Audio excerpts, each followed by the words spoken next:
මගේ යාළුවෝ හැමෝටම අදත් අලුත් වීඩියෝ එකක් අරගෙන ඇවිල්ලා තියෙනවා. මේ වීඩියෝ එකෙන් මම අද කතා කරන්න හදන්නේ කොහොමද හරියටම ලූණු තෙල් එක හදාගන්නේ කියලා. ලූණු කියලා කියන්නේ අපේ කොණ්ඩේ වැවෙන්න අපිට ගොඩාක් උපකාරී වෙන දෙයක්. එහෙනම් අපි යමු කොහොමද ලූණු තෙල් එක හරියටම හදාගන්නේ කියලා බලන්න. මේක හදාගන්න අපිට විශේෂයෙන් ඕනි වෙන්නේ රතු ලූණු. රතු ලූණු තියෙනවා නම් විතරක් ගන්න, නැත්නම් ඔයාලට ලොකු ලූණු අරගන්නත් පුළුවන්.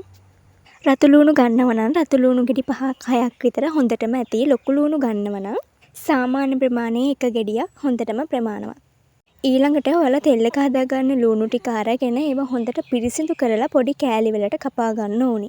ඊළඟට අපි පොල් තෙල් දාගමු. පිරිසිදු භාජනයක් අරගෙන ඒක ලිපින් තියලා ඔයාලට තෙල් හදාගන්න ඕනි කියලා හිතන ප්‍රමාණයට ඒ භාජනයට තෙල් එකතු කරගන්න. ඊට පස්සේ ලිප ඔන් කරලා තෙල් ටික ලාවට රත් වෙනකොට ඔයාලා ඒකට කපාගත්ත ලූණු ටික දාගන්න ඕනි. ලූණු ටිකත් එකතු කරගත්තට පස්සේ ඊළඟට අපි මේකට උළුහාල් තේ හැඳි එකක් එකතු කරගන්න ඕනි. ඊළඟට ඔයාලට කැමති නම් ඔයාලට තියෙනව නම් ඔයාලට මේකට කරපිංචා කොළ කිහිපයක් එකතු කරගන්න පුළුවන්. ඒකෙන් ඉතින් ලැබෙන ප්‍රතිඵල ගොඩක් වැඩි.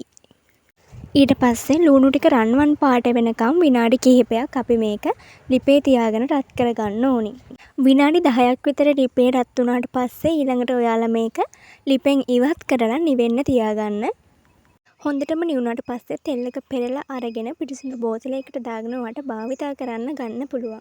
ලූණු තෙල් එකෙන් අපේ කොණ්ඩේට ලැබෙන ප්‍රතිඵල ගොඩයි. අපේ කොණ්ඩේ ගැලවෙනවා නම් අපේ කොණ්ඩේ වැවෙන්නේ නැත්තම් ඉතින් මේක තමයි හරියනම තෙල් එක. අනිවාර්යයෙන්ම ඔයා try කරලා බලන්න.